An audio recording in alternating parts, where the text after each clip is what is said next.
계명이요 이제도 그와 같으니 내 이웃을 내 자신같이 사랑하라 하셨으니 이 계명이 온 율법과 선지자의 강령이니라. 마태복음 22장 37절에서 40절 말씀. 아멘. 코로나로 고통받고 있는 상황 중에 연이어 수해로 인하여 많은 삶이 무너졌습니다. 그런데 이번 주 한 교회 목회자가 연 집회로 인해 코로나 집단 감염자 수가 크게 증가하여 온 교회가 지탄을 받는 일이 생겼습니다. 이 상황을 보며 그리스도인들이 무엇이 참 하나님 사랑이고 이웃 사랑인지를 다시 생각했으면 합니다. 먼저 하나님을 사랑함으로 말씀 읽기에 힘쓸 수 있도록 도와주세요. 우리 스스로 말씀을 직접 읽고 묵상하여 참과 거짓을 분별할 수 있는 힘을 기를 수 있도록 도와주세요. 고난 속에 진리의 말씀을 붙들고 흔들리지 않는 믿음을 허락해 주세요. 그리고 하나님 말씀을 보고 말씀대로 생각하고 말씀대로 살아가는 삶이 되길 소망합니다. 하나님 말씀을 볼 때에 내가 이해할 수 있는 선에서 믿기보다 하나님 말씀이기에 온전히 순종하는 우리가 되길 원합니다. 쉽지 않지만 믿는 자들이 하나님이 주신 능력으로 치열하게 살도록 하시는 하나님의 은혜임을 고백합니다. 그렇게 살기 위해 먼저 기도합니다. 지치지 않고 낙심치 않도록 도와주세요. 두 번째로 우리 믿는 자들이 예수님처럼 연약한 사람들, 고통받는 사람들을 도우며 이웃사랑을 실천하길 소망합니다. 무엇이 참된 이웃사랑인지를 생각하게 하시고 모두가 어렵고 힘든 시기에 하나님께 받은 사랑을 이웃에게 나눌 수 있도록 하나님의 사랑이 충만하길 기도합니다. 이 사랑을 통하여 복음이 전해질 수 있도록 해주세요. 성령 하나님, 지금 이 시간 이 모임 가운데 참여한 모두에게 말씀의 빛을 비춰주시길 원합니다. 목사님의 입술 가운데 우리에게 주실 하나님의 말씀만이 선포되게 하시고 우리는 그 말씀을 보고 듣고 깨달아 삶 가운데 순종할 수 있는 믿음을 허락해 주세요. 하나님의 말씀에 순종하며 하나님의 선한 때를 잠잠히 기다립니다. 말씀과 진리, 사랑이신 하나님께 영광을 돌리며 완성될 하나님 나라를 꿈꾸며 이루어가는 우리 되길 소망합니다. 이 모든 거 우리 주 예수 그리스도의 이름으로 기도합니다. 아멘. 자, 오늘 말씀은 요한 1서 4장 16절입니다. 요한 1서 4장 16절에서 21절까지입니다.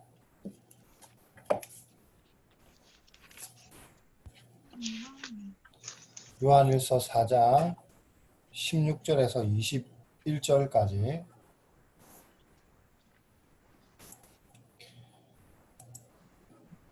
자, 요거를 누가 읽어볼까?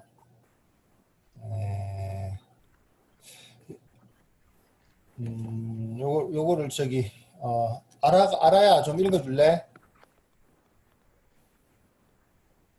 안 돼? 그러면은 현아가 좀 읽어줘. 현아, 내 마이크 너 껐거든. 아까 뭐 진동이 울려가지고 마이크 껐는데 현아가 좀 읽어줘. 저 성경책을 휴대폰으로 보려고 했는데 계속 되게 망가지고 있어서 인터넷에 찾고 있어요. 성경책 이 성경책 없나 이거? 그거 이 방에 없는데. 야, 이 성경책은 좀 챙겨놔야지. 아니요, 휴대폰. 조금 지금 조금 힘들어? 혹시 지금 펼치기 아니요. 힘드니? 4장 몇 장? 몇 절? 4장 16절에서 21절. 16절에서 21절. 근데 이게 개혁 한글 맞는지 모르겠어요. 개혁 개정 맞는지. 뭐든 읽어봐. 하나님이 우리를 사랑하시는 사랑을 우리가 알고 믿었노니 하나님은 사랑이시라. 사랑 안에 거하는 자는 하나님 안에 거하고 하나님도 그 안에 거하시느니라. 이로써 사랑이 우리에게 온전히 이룬 것은 우리도 심판날에 담대함을 가지게 하려 하느니 그의 어떠하신과 같이 우리도 세상에서 그러하니라. 사랑 안에 두려움이 없고 온전한 사랑이 두려움을 내어쫓나니 두려움에는 형벌이 있느니라. 두려워하는 자는 사랑 안에서 온전히 이르지 못하였느니라. 우리가 사랑함은 그가 먼저 우리를 사랑하셨습니다. 누구든지 하나님을 사랑하노라 하고 그 형제를 미워하면 이는 거짓말하는 자니 보는 바 그 형제를 사랑치 아니하는 자가 보지 못하는 바 하나님을 사랑할 수 없느니라. 우리가 이 계명을 굳게 받았나니 하나님을 사랑하는 자는 또한 그 형제를 사랑할지니라. 맞나요? 여기까지. 자, 네. 네, 자, 오늘 말씀은 제목은 하나님 사랑하기라고 한번 잡아봤습니다. 뭐 전에도 한번 그런 얘기 했는데 우리 기독교를 사랑의 종교라고 하죠. 근데 뭐 요즘 사랑 그리고 섬김이란 말의 의미가 아주 소중하게 다가오는 때인 것 같습니다. 뭐 요즘 이제 이 작금의 상황을 우리가 보면 과연 우리 개신교가 이 사랑, 섬김이라는 의미를 제대로 이해하고 뭐 누리고 있는가, 또 그것을 아는 만큼 세상에 보여주고 있었는가, 뭐 이런 생각을 하게 되더라고요.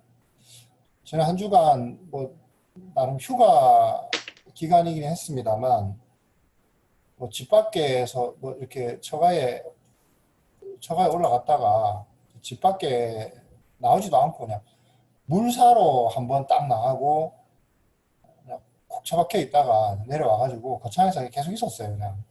그런데 이게 뭐 소식하고 이런 것들 보면서 뭐 마음이 아파가지고 그래서 일주일 내내 머리가 막 지끈지끈 하더라고, 나는. 그래서 뭐 이 시간 제가 여러분들한테 뭐 정치적 얘기를 할 건 아니고 이거 여러분들에게는 사실 뭐 그런 얘기 하고 싶은 마음도 없어요, 사실은. 그런데 이런 모습을 보면서 저는 이제 두 가지를 생각했습니다. 제가 이렇게 뭐 오늘도 어찌 하다 보니까 아까 잠깐 짬이 나가지고 인터넷에 이렇게 이제 보는 어떤 블로그를 봤는데 그 블로그에 블로그를 운영하는 분이 아마 목사님인 것 같아요. 네, 목사님인데 이제 청교도 신앙을 이제 표방하고 있고, 여러분 청교도가 뭔지 알죠? 청교도. 영국에서 종교의 자유를 찾아서 이제 대륙을 이렇게 넘어와 가지고 아메리카에 정착했던 그런 사람들인데, 되게 뭐 순수한 신앙의 본질을 찾고자 했던 사람들이라고 할 수 있죠. 근데 이제 이 사람들이 이 사람들의 어떤 신앙을 표방하고 본받겠다라는 이제 그런 건데, 그래서 나름 이제 뭐 그런 마음들을 가지고 있으면은 뭐 이렇게 바른 신앙을 가졌겠다, 바른 신학을 가지고 하겠다 이 생각이 들었는데, 어떻게 하다 보니까 이제 그나마 최근에 읽는 이렇게 블로그에 올렸던 걸 봤어요. 근데 그 내용이 뭐였냐면 영상이었던데 자기가 링크를 했더라고. 근데 이 영상에서 영상 링크에서 얘기하는 게, 그러니까 우리나라 건국과 지금 현재 2020년에 이렇게까지 한 70년간 기독교의 계통이 어떻게 이어졌는가 이렇게 얘기를 하면서 뭐 이승만 플러스 뭐 기독교, 그 다음에 뭐 vs 남노당 이래가지고 70년 후 그래가지고 이제 지금 한참 이슈에 오르고 있는 그분 사진에다가 플러스 기독교, 그러니까 반공, 그러니까 거기다가 플러스 반공 vs 주사파 플러스 용공 기독교 이렇게 문재인 대통령 사진을 탁 이렇게 놓고 그러면서 이제 주장이 그거예요. 싸워야 된다라는 이제 그런 내용을 해놨더라고. 그 책을 보면서 너무 답답해요. 또 이번에도 답답하더라고. 그래도 나름 신학이 있다고 생각을 할 수 있는데 도대체 왜 이런 생각을 하게 될까? 그런 생각을 많이 하게 되더라고요. 정치와 나름 뭐 한편으로는 그렇게까지 얘기하는 부분들을 뭐 일부 이해하려고 하면 내 이해할 수 있어요. 사실 내 입장에서. 근데 이제 근데 문제는 이제 그렇게 하면서 결국 어떻게 되냐면 그 반대편에 있는 사람들을 막 정죄하는 거죠. 뭐 다 죽일 듯이 막 이렇게 달라들고 이렇게 하니까 야 이건 도대체 우리가 기독교 그러니까 무엇보다도 개신교 하나님의 사랑을 얘기하면서 그럼 이건 어떻게 구현을 하려고 할까 이런 고민이 또 새삼스럽게 되더라고요. 그래서 오늘 저는 여러분들에게 성경에서 우리에게 그 말하고 있는 사랑 그리고 섬김이라는 의미를 한번 생각을 해보고 우리가 그것을 얼마나 누리고 아는 만큼 세상에 보여줬는가 라는 어떤 이런 사랑에 대한 얘기를 한번 해보려고 합니다. 여러분 제가 종종 이미 우리가 청년부 모임이나 이런 것도 여러분들에게 제가 얘기를 한 적이 있었습니다만 우리가 사랑해야 되는 이유가 다름이 아니라 우리가 사랑을 받았기 때문에 하는 겁니다. 오늘 19절 말씀을 한번 볼까요? 19절 말씀 보면은 이렇게 이야기합니다. 우리가 사랑하면 그가 먼저 우리를 사랑하셨습니다. 이렇게 얘기합니다. 여기서 우리가 사랑하면이라고 말하는데 이 대상이 정확하게 누구를 말하고 있는지는 얘기 안 합니다. 그러니까 말하고 있는 이 사랑은 그 대상이 누구이든지 구별하지 않고 사랑이라는 측면에서 똑같다라는 것을 사실 내포하고 있거든요. 예를 들면 우리가 그 세상에서 우리가 살아가는 상황 가운데서 뭐 부모가 내 아이를 사랑하는 것이나 이웃집 아이를 사랑하는 것이나 그 사랑이라는 측면에서는 동일해야 한다. 이런 의미입니다. 하나님의 사랑, 하나님과 사람과의 사랑을 얘기할 때도 우리가 하나님을 사랑하는 것이나 이웃 사랑하는 것이나 똑같아야 된다 이 말이에요. 결국. 물론 오늘 말씀에서 말하는 우리가 하는 사랑은 결국 뭐 하나님 사랑, 이웃 사랑이겠죠. 마태복음 20장에 우리가 여러분 잘 알고 있습니다. 율법과 성지자의 강령에 대한 얘기를 하시면서 예수님이 하신 말씀 있잖아요. 하나님 사랑, 이웃 사랑 이렇게 얘기하시잖아요. 그죠? 하나님 사랑, 이웃 사랑. 우리 그거 뭐 부인하는 사람 없습니다. 너무나 다 잘 아는 내용이고 그것이 율법의 핵심이라는 거 우리가 잘 알고 있습니다. 자, 그런데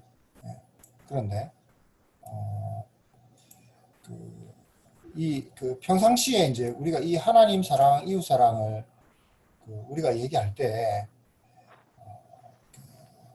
이 사랑이라는 것은 이제 사실 헬라 상황에서 사랑이라고 번역할 수 있는 단어들이 굉장히 많이 있어요. 여러 가지. 내가 대략 한 찾아보니까 한 8개, 9개 정도 되는 것 같은데. 근데 성경에서 우리가 이제 보고 있는 이 성경에서 사랑을 얘기할 때는 대표적으로 그 3가지를 얘기합니다. 그 이성 간의 사랑, 뭐 어떻게 얘기합니까? 에로스라고 얘기하죠. 그 다음에 또 형제의 사랑, 이런 사랑. 이거를 이렇게 형제가 피친구 간의 어떤 하나 사랑. 이거를 이제 필레아 이렇게 얘기하거든요. 헬라어로. 그리고 하나님이 우리에게 하시는 그 어떤 신적인 사랑, 헌신적인 사랑, 이런 것들을 이제 우리는 아가페라고 이렇게 얘기를 합니다. 그런데 그 성경에서 얘기하고 있는 하나님 사랑과 이웃 사랑, 이 2가지 사랑이 어떤 다른 단어를 쓰고 있지 않다라는 겁니다. 똑같이 다 아가페를 쓰고 있습니다. 그러니까 하나님을 사랑하는 것이나 이웃을 사랑하는 것이나 그 사랑은 같은 사랑을 의미한다라는 거죠. 그런데 역시 요한이 우리에게 지금 오늘 말씀에 얘기하고 있는 우리가 해야 될 사랑의 근거를 뭐라고 얘기하냐면 그가 먼저 우리를 사랑하셨습니다 라고 이렇게 분명히 이야기합니다. 그러니까 예수님을 통해서 보여주신 그 사랑, 그것이 우리가 이웃을 사랑하거나 하나님을 사랑하는 사랑의 근거고 원천이 된다라는 거죠. 여러분 3장 16절을 한번 잠깐 볼까요? 3장 16절. 자, 3장 16절 이스라 한번 네가 읽어볼래? 3장 16절. 예. 그가 우리를 위하여 목숨을 버리셨으니 우리가 이로써 사랑을 알고 우리도 형제들을 위하여 목숨을 버리는 것이 마땅하니라. 그가 우리를 위하여 목숨을 버리셨으니 우리가 이로써 사랑을 알고 우리도 형제를 위하여 목숨을 버리는 것이 마땅하니라. 자, 여러분, 이게 무슨 얘기인지 뭐 모르는 사람 없죠? 무슨 얘기인지 모르는 사람 아무도 없을 겁니다. 그러니까 우리가 신앙생활 하면서 사랑 뭐 이런 얘기를 하는데 그 이유가 바로 다른 데 있지 않고 하나님께서 하나님 아들 예수님이 우리 위해서 목숨을 버리셨기 때문에 우리가 그 사랑을 알아서 우리도 그 사랑을 해야 된다. 이 얘기를 하는 겁니다. 그래서 우리가 하는 사랑의 원리는요, 뭐냐면 철저하게 하나님이 우리에게 주신 사랑입니다. 그래서 이게 뭐 부부 간의 사랑이든 이웃 형제 간의 사랑이든 부모와 자식 간의 사랑이든 그 사랑의 근거는 바로 여기에 있다라는 겁니다. 또 우리 안에서, 우리 공동체 안에서의 그 나눔과 교제, 이 사랑도 여러분 바로 여기 있는 겁니다. 여기. 다른 데 있는 게 아니에요. 우리가 이 원리에 중심을 두지 않으면 어떻게 되냐면 사랑의 그 근거를 내 기분에 따라서, 내 상황과 형편에 따라서, 그리고 그 대상과의 관계가 어떠하냐에 따라서 사랑하게 됩니다. 평상시의 관계에 따라서 사랑하게 된다는 거예요. 그 사랑하냐 아니냐, 극단적으로는. 하나님을 사랑하는 것도 내가 하나님께 내가 뭘 받았냐, 평소에. 내가 얼마나 하나님하고의 어떤 뭐 이런 거에서 내가 누림이 있었냐. 이런 것으로 내가 일방적으로 설정한 관계 속에서 하나님을 사랑하는 거죠. 그래서 소위 말해서 뭐 은혜 많이 받았다. 내가 느꼈을 때 이런 사람은요, 하나님 뜨겁게 사랑합니다. 그러니까 내가 일상 가운데 느꼈던 것대로. 그런데 평상시에 내가 무슨 어떤 체험도 없고 그랬다. 그러면 그것에 대해서 어떻게 생각하냐면 그런 게 없으니까 내가 하나님을 사랑하고자 하는 그런 마음이 없는 거예요. 그런데 여러분, 오늘 말씀에도 그렇고 성경이 이야기하고 있는 사랑의 근거는 뭐냐면, 우리가 아는 사랑의 근거는 뭐냐면 철저하게 하나님이 그 아들 예수 그리스도를 통해서 우리에게 행하셨던 그겁니다. 이겁니다. 그게 바로 이런 것이 바탕이 되지 않으면 모든 사랑이 사실 왜곡되는 거죠. 그럼 사랑과의 관계에 따른 사랑은요, 하나님하고 우리와의 관계에서 우리가 하는 것보다 더 심합니다. 어떻습니까? 저 사람은 나하고 관계가 좋기 때문에, 내가 잘 아는 사람이기 때문에 내가 호의를 베풀고 사랑을 하죠. 그 사람을 생각하고. 그런데 내하고 마음이 안 맞아. 그리고 내하고 생각도 달라. 그것을 모르면 그 사람을 사랑할 마음이 내 안에 생겨나지 않습니다. 그러니까 사랑하려고 안 합니다. 그저 무시하고 피하고 심지어는 미워하는 거죠. 사랑해줄 많은 이유가 있어야만 사랑하는 겁니다.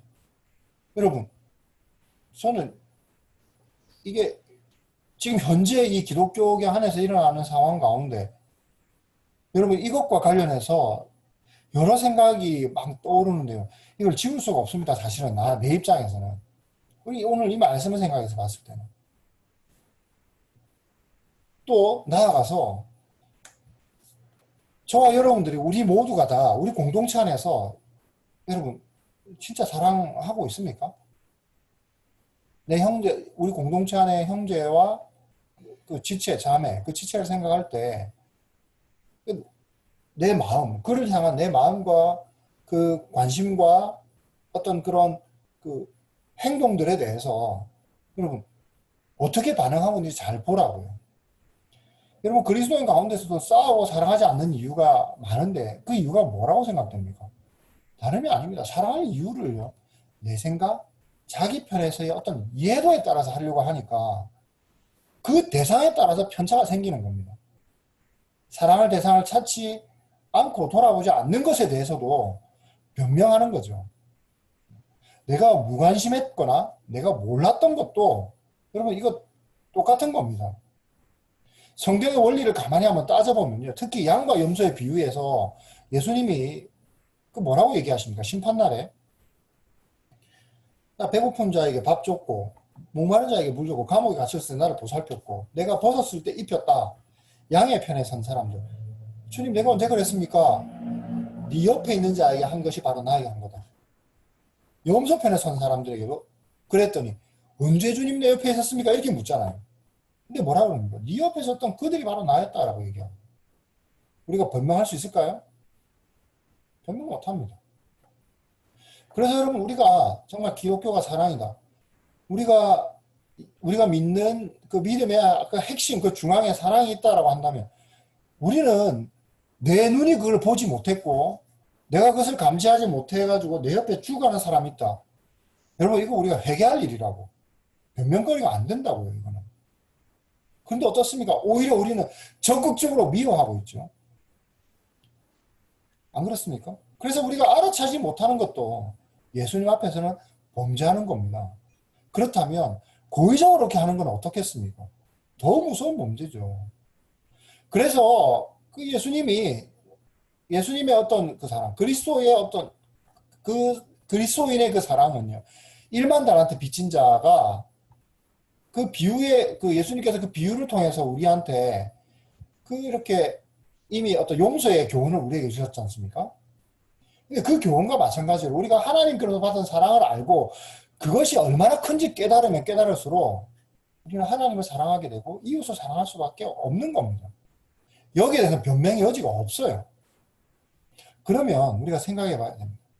어째서 하나님의 사랑을 알고 깨달을수록 우리가 그러면 사랑하게 되는 걸까? 여러분 그 이유를 한번 생각해 봅시다. 16절에서 18절 말씀을 다시 한번 보겠습니다. 16절에서 18절 말씀을 내가 읽어볼 테니까 여러분 천천히 한번 잘 새기면서 봐봐요. 16절에서 18절 하나님이 우리를 사랑하시는 사랑을 우리가 알고 믿었노니 하나님은 사랑이시라. 사랑 안에 거하는 자는 하나님 안에 거하고 하나님도 그의 안에 거하시느니라. 이로써 사랑이 우리에게 온전히 이루어진 그것은 우리로 심판날에 담대함을 가지게 하려 함이니 주께서 그러하신 것 같이 우리도 이 세상에서 그러하니라. 사랑 안에 두려움이 없고 온전한 사랑이 두려움을 내쫓나니 두려움에는 형벌이 있음이라. 두려워하는 자는 사랑 안에서 온전히 이루지 못하였느니라. 여러분 하나님의 사랑이 온전히 우리 안에 이루어지는 증거가 뭐냐? 이거를 요한이 뭐라고 얘기하고 있냐면 심판날에 우리가 담대함을 가지는 거다라고 이렇게 얘기합니다. 심판날에는 형벌이 있습니다.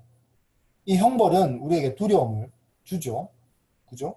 그런데 하나님의 사랑이 우리 안에 온전히 이루어진 사람은 이 형벌에 대한 두려움을 전혀 가지지 않고 담대하다 이렇게 얘기합니다. 바꿔 얘기하면 여전히 하나님에 대해서 두렵고 뭔가가 어렵다는 것 이것이 그 사람에게 있다는 것은 아직 이 하나님의 사랑이 그 안에 온전하게 이루어지지 않았다. 온전하게 역사하지 못한 사람이다라는 겁니다. 왜냐하면 하나님을 두렵게 여기고 심판에 대한 두려움이 있다는 것은 아직 그 사람에게 죄와 관련해서 해결되지 않았다라는 얘기이기 때문에 그렇습니다. 하나님의 사랑이 우리 가운데 온전히 이루어진다는 것은 하나님의 사랑의 어떤 그 분명한 증거인 예수님의 그 십자가의 사랑을 받았다라는 의미거든요. 그래서 이 사랑을 받으면 죄 문제가 해결되지 않습니까? 그래서 이 죄 문제가 해결된 사람은 어때요? 심판의 날에 그 심판은 하나님이 예수님이 이 땅에 오셔서 죄인들을 심판하시는데 죄 문제가 해결됐는데 그 심판에 대한 두려움을 가질 필요가 있겠습니까? 없죠. 그럴 만한 이유가 없는 겁니다. 그래서 두려움이 없는 것입니다. 그래서 하나님의 사랑을 받았고 그 하나님의 사랑이 그 안에서 충만하게 실현된 사람은 두려워할 이유가 없는 거죠. 바꿔 얘기하면 하나님의 사랑이 우리 가운데 적용돼서 우리가 더 이상 하나님과 그 심판을 두려워하지 않는 존재가 됐다. 더 이상 심판받을 이유가 없는 하나님의 사랑을 받는 존재가 됐다. 이걸 얘기하는 겁니다. 여러분 이런 상태를 로마서 8장 15절 로마서 8장 15절에 바울이 이제 이렇게 얘기하거든요. 너희는 다시 무소하는 종의 영을 받지 아니하고 양자의 영을 받았으므로 우리가 아빠 아버지라 부르짖느니라. 죄에 대해서 자유하게 된 사람은 하나님을 아버지라 부를 수 있는 사람이 되는 겁니다.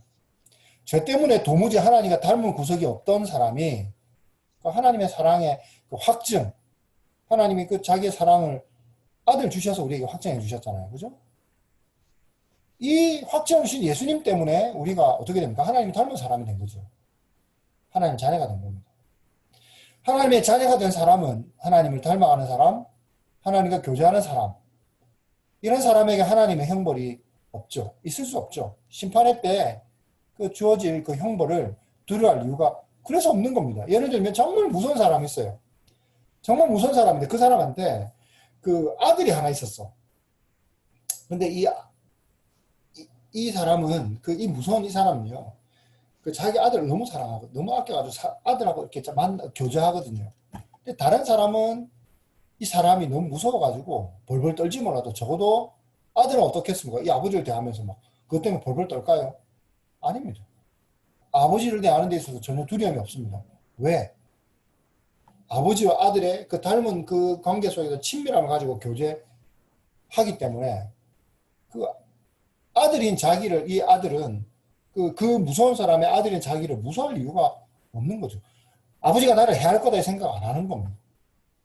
비록 아버지가 어떤 험악한 사람이라 해도 자기에 있어서는 친구나 아버지, 그 아버지를 대하는데 항상 그 뭐 두려운 마음에 뭐 이런 상황, 이런 게 이제 없는 거죠. 그래서 담대함을 가질 수 있는 겁니다. 여러분, 이렇게 하나님의 심판을 받을 일이 없는 양자로 산다. 양자로 담는다는 것은 마땅히 하나님의 성품을 결국 뭐냐면 닮아가야 하는 자다라는 것을 이렇게 배경에 깔고 있습니다. 우리는 이 부분을 베드로 후서 1장 3절에서 7절을 통해서 우리가 도움을 받을 수 있는데, 여러분 제가 이 인용을 많이 하죠. 여러분 이걸 한번 찾아볼게요. 베드로후서 1장 3절에서 7절 한번 찾아봅시다. 베드로후서 3장 1절에서 7절 1절에서 7절. 자, 요거를 자 누가 상민아 한번 읽어줄래? 베드로서 3장 1절에서 7절.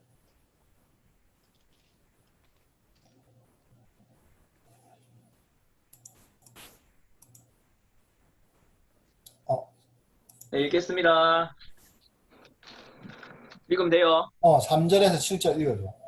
3절에서 7절이요. 베드로후서 1장 3절에서 네. 7절. 1장이요. 1장. 베드로후서 1장 3절에서 7절. 네.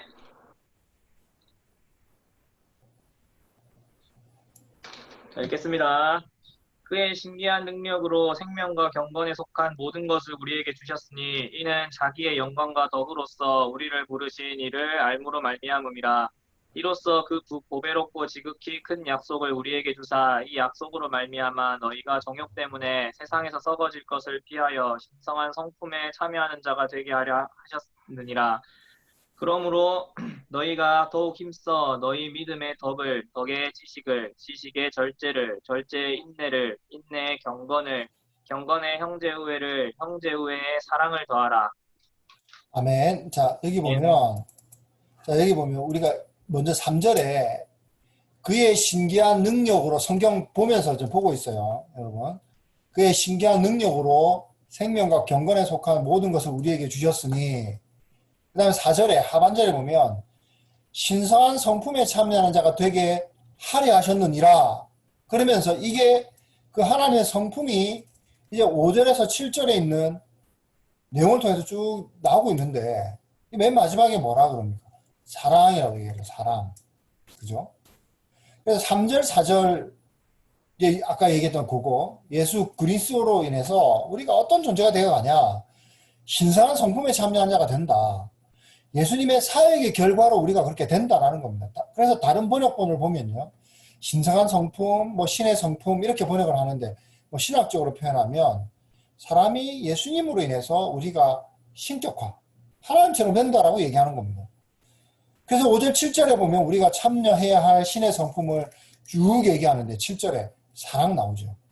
여러분, 이게 하나님께서 우리에게 하신 사랑, 또한 우리가 그것을 경험하고 보고 배워야 할 사랑, 이게 바로 아가페입니다.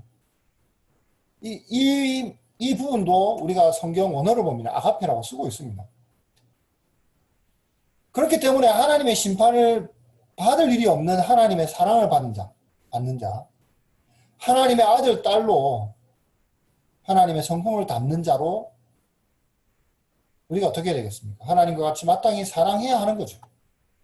그런데 만약 우리가 이것을 가능한다면 어떻게 해야 되겠습니까? 하나님의 담기를 결국 거부하는 거죠. 하나님의 성품을 부인하고 하나님의 사랑을 무시하는 것과 다름이 없죠.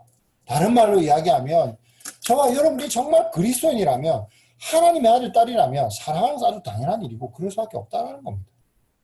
그래서 처음 얘기했던 것처럼 우리의 사랑의 근거가 바로 하나님께서 우리를 사랑하셔서 보내주신 그 예수 그리스도의 그 십자가로 인해서 우리가 하나님의 아들, 딸이 됐고 우리가 그를 닮는 자가 됐고 우리가 하나님같이 되도록 우리를 만들어 주시는데 그럼 우리가 하나님같이 될 때 우리가 해야 할 그 사랑의 근거가 뭐냐? 바로 우리가 하나님으로부터 받은 사랑이라는 거죠. 그걸 생각하면 우리가 이 사랑을 해야 되는 거고 그 사랑 때문에 우리가 하나님같이 되어 가고 있는 사람들이기에 마땅히 우리는 그걸 하나님을 닮은 자라면 해야 되는 게 맞는 거죠.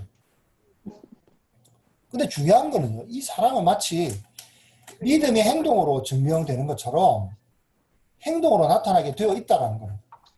우리가 닮아야 할 하나님의 성품인 사랑도 단지 하나님이 우리가 그냥 관념적으로 하나님이 우리에게 주신 그 사랑이 관념적으로 생각 가운데 한 사랑이 아닙니다.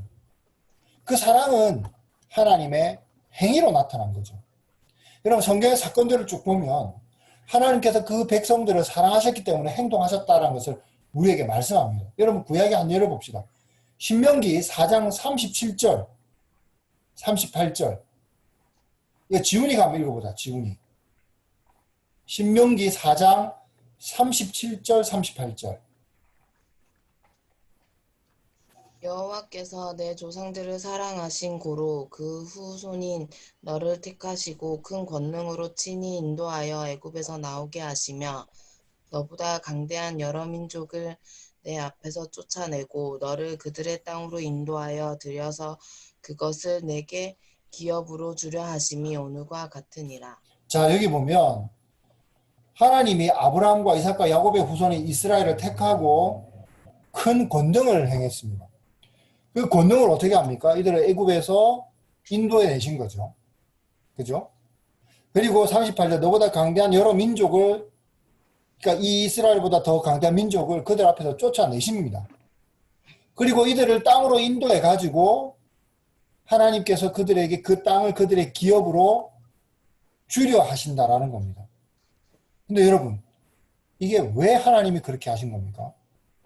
37절 전반부에 여호와께서 내 조상들을 사랑하셨기 때문에 그러니까 하나님의 사랑의 행위인 겁니다. 사랑하기 때문에 하나님은 그렇게 행동하신 거예요.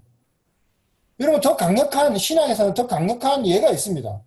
요한복음 3장 16절 자 요거 암송하는 사람 누가 한번 해볼래요? 요한복음 3장 16절 아무나 요한복음 3장 16절 요한복음 3장 16절 안 찾아봐도 알잖아 이거는 뭐라고 되어 있습니까? 아주 크게 누가 좀 얘기해봐요. 하나님이 세상을 이처럼 사랑하사 독생자를 주셨으니 이는 그를 믿는 자마다 멸망하지 않고 영생을 얻게 하려 하심이라. 자 여기 보면 지훈이 잘 해줬는데 하나님이 세상을 이처럼 사랑하사 하나님이 사랑하신 거예요. 근데 이처럼이란 표현이 결국은 그 사랑해서 행하신 그 행동의 결과로 얼마나 이 세상을 사랑하셨는지를 나타내는 표현이라고. 그래서 하나님이 이 세상을 사랑하실 때, 야, 내가 너를 얼마나 사랑하는지 아냐? 말만 하신 것이 아니라 우리를 사랑하시는 정도, 그 정도를요, 행동으로 보여주신 거예요. 그래서 이처럼 사랑하사라고 얘기하는 거예요. 그리고 그 사랑한 그 정도가 어땠냐면 아들을 주시는 행동으로 나타내 보이신 거죠. 그래서 이것을 사도 바울이 아주 확실하게 우리한테 얘기해 줍니다. 로마서 5장 8절에 우리가 아직 죄인 되었을 때에 그리스도께서 우리를 위하여 죽으심으로 하나님께서 우리에 대한 자기의 사랑을 확증하셨느니라. 하나님을 닮고 닮아가는 그리스도인들, 이들은 결국 뭐냐면요, 이 말씀처럼 자기의 사랑을 그 행동으로 우리에게 보여주신 것처럼 우리가 그 하나님을 닮아서 어떻게 해야 됩니까? 사랑을 행동으로 나타내야 되는 거죠. 사랑을 하나님처럼 해야 하는 겁니다. 이게 우리가 해야 되는 겁니다. 그런데 여러분, 많은 사람들이 하나님을 닮는 이 사랑을 너무 오해하는 겁니다. 여러분, 신명기 6장 4절 5절에 이런 말씀이 있습니다. 이스라엘아 들으라. 신명기 6장 4절 5절. 이스라엘아 들으라. 우리 하나님 여호와는 오직 유일한 하나님이시니 너는 마음을 다하고 뜻을 다하고 힘을 다하여 내 하나님 여호와를 사랑하라. 그래서 어떻게 합니까? 사람들이 하나님을 사랑하려고 온갖 노력을 다합니다. 어떤 노력을 하겠습니까? 예배 잘 드리고 기도하고 말씀 읽고 성경 공부하고 헌금 많이 하고 교회 봉사 잘하고 대단히 열심을 합니다. 하나님께 최선을 다한다고 생각합니다. 하지만 과연 그것이 하나님을 사랑하는 걸까? 여러분, 완전 부정할 수는 없습니다만 우리가 알아야 할 것은요, 이 사랑은 예수님께서 율법의 강령으로 하나님께 해야 하는 것들로 하나님을 사랑하고 하나님이 주신 이웃을 향한 행동을 통해서 하나님을 사랑해라 라고 그렇게 얘기하신다는 겁니다. 그것이 바로 하나님 사랑, 이웃 사랑인 거죠. 여러분, 특별히 오늘 말씀 요한일서 4장 20절 21절, 요한일서 4장 20절 21절. 소코야, 너 이거 읽어줄 수 있겠니? 오늘 우리가 본 성경 요한일서 4장 20절 21절.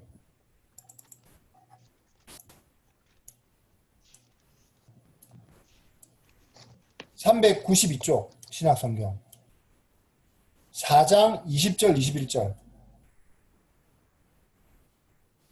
속고 가면 읽어줄래? 지금 말하면 읽으면 돼요? 지금 읽어줘. 누구든지 하나님을 사랑하노라 하고 그 형제를 미워하면 이는 거짓말하는 자니 보는 바 그 형제를 사랑치 아니하는 자가 보지 못하는 바 하나님을 사랑할 수가 없느니라. 우리가 이 계명을 주께 받았나니 하나님을 사랑하는 자는 또한 그 형제를 사랑할지니라. 보라고요. 뭐라고 얘기합니까? 뭐라고 얘기하고 있습니까?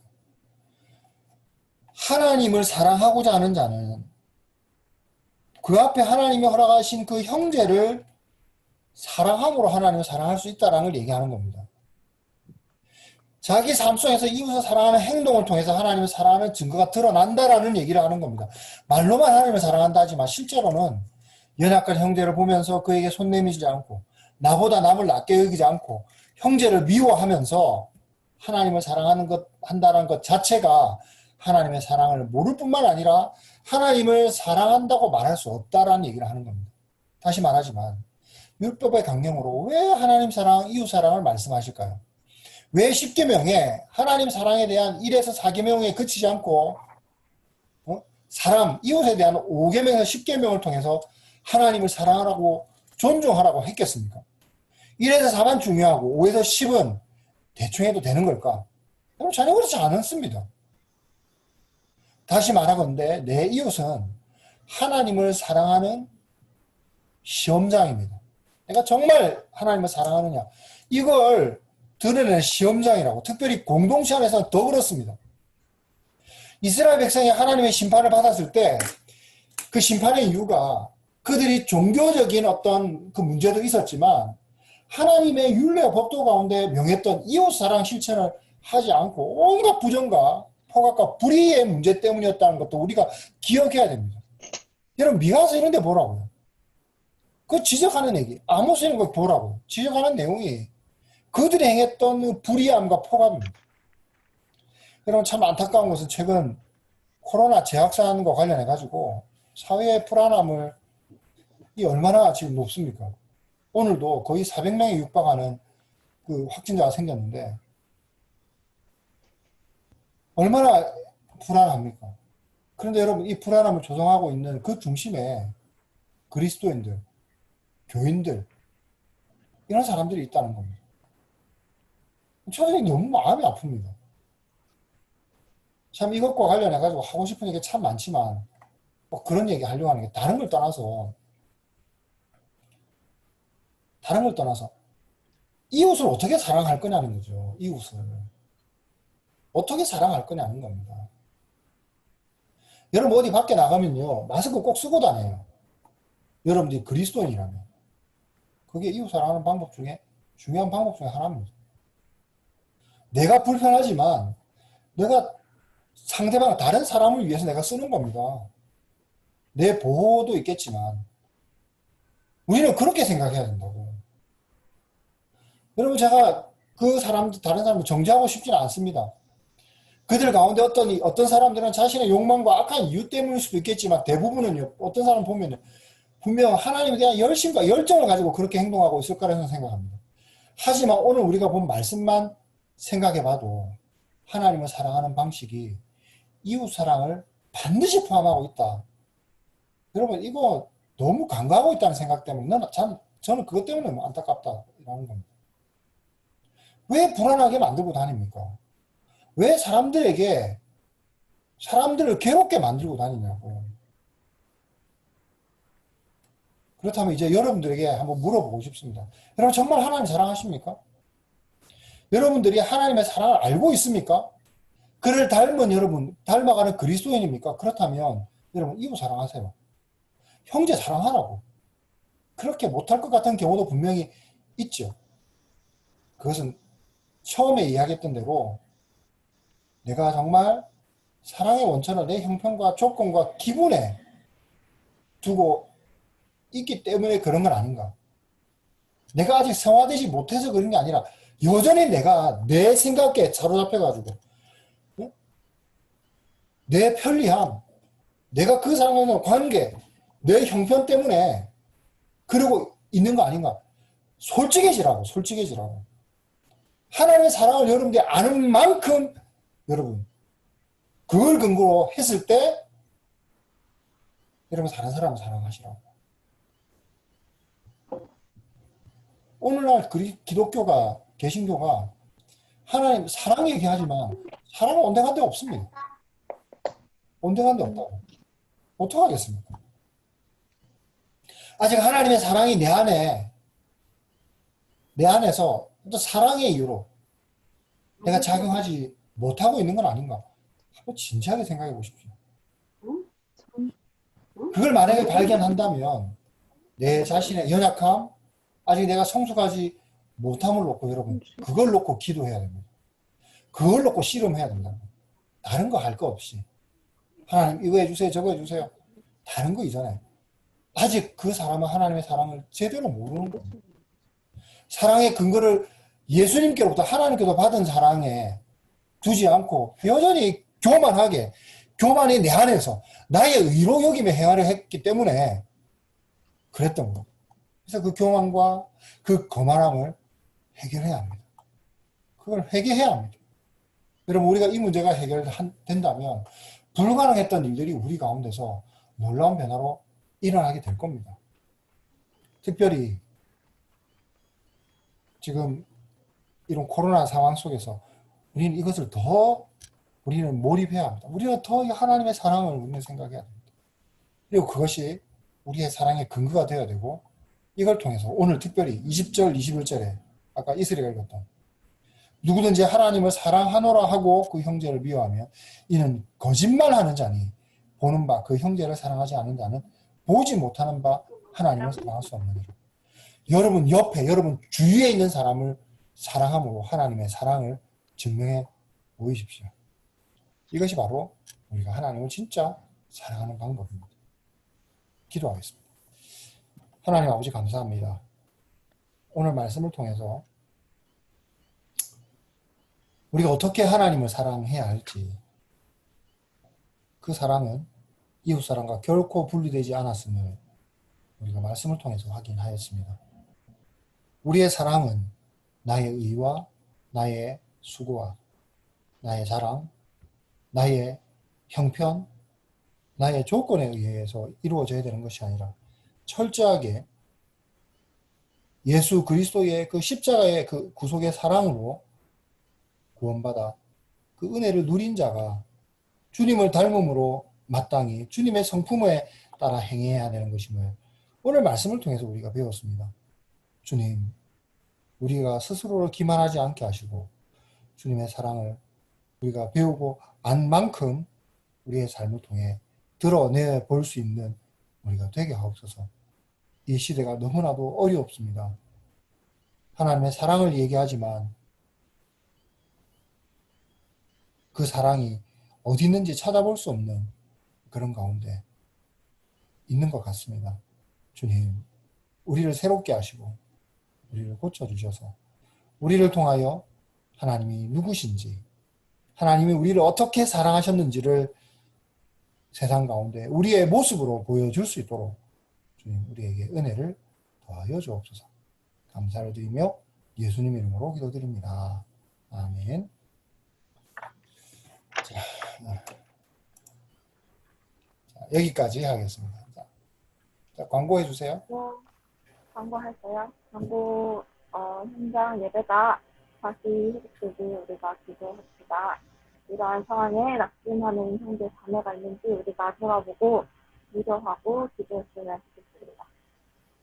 그리고 우리가 그리스도인으로서 코로나19 개인 방역 수칙을 잘 지켜서 이웃 사랑을 실천하는 우리가 되었습니다. 그리고 온라인 예배와 온라인 모임 참여 시 현장 예배와 모임에 오듯 미리 준비합시다. 시간도 잘 지켜주시고 못 오면 못 온다고 미리 연락해 주셨으면 좋을 것 같아요. 그리고 광고했다시피 여름 수련회는 연기되었습니다. 일정은 아직 미정입니다. 그리고 다음 주도 모임은 줌으로 합니다. 1시 반까지 모여주시고 다음 주에 성교 헌금이 있습니다. 영훈이한테 보내면 될 것 같은데. 끝. 오늘 아까 내가 시작할 때 얘기했던 것처럼 이제 군청에서 이제 공문이 왔었는데 이렇게 그 사회적 거리두기가 이제 정부 지침에 의해서 지금 되고 있잖아요. 근데 이게 이제 언제까지 될지를 몰라요. 그래서 이게 나오기 전에 이제 우리 교회에서는 당회에서 8월 30일까지 우리가 온라인으로 다 전환하고 모든 모임을 일단 중단을 하는 걸로 결정을 했습니다만 그 이상 안 넘어가면 좋겠는데 사회적 거리두기가 계속 지속돼 가지고 행정명령이 계속 이렇게 그렇게 된다면 그 이후에도 사실 우리가 이제 장담을 할 수는 없는 상황입니다. 그래서 여러분들 좀 그거를 좀 감안하고 나중에 공지가 새로 될 때 여러분들 그렇게 반응해주면 좋을 것 같고 그 모임을 우리가 한 시간을 좀 딱 맞춰서 시작할 수 있도록 그렇게 합시다. 기다리고 있는 사람도 있고 얘기했던 것처럼 이게 그 중간에 이렇게 들어올 때 내가 수락을 해줘야 되거든요. 그럼 내가 계속 그걸 보고 있어야 돼. 이거 누가 오는 걸 계속 보고 있어야 돼요.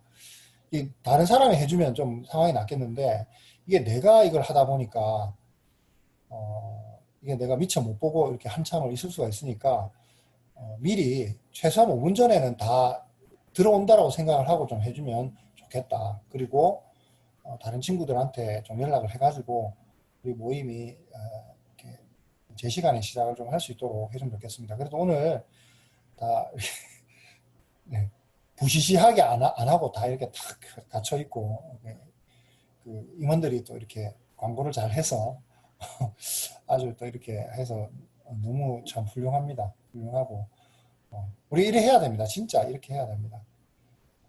아무튼 여러분 코로나 조심하고요. 여러분 각자 있는 데서 또 최선을 다해서 주변을 섬기고 헌신하면 좋겠습니다. 네, 오늘 뭐 여기까지 하겠습니다.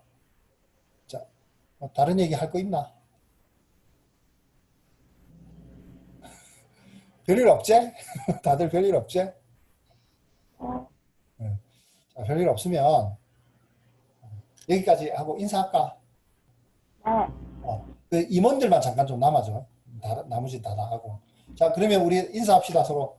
안녕. 안녕.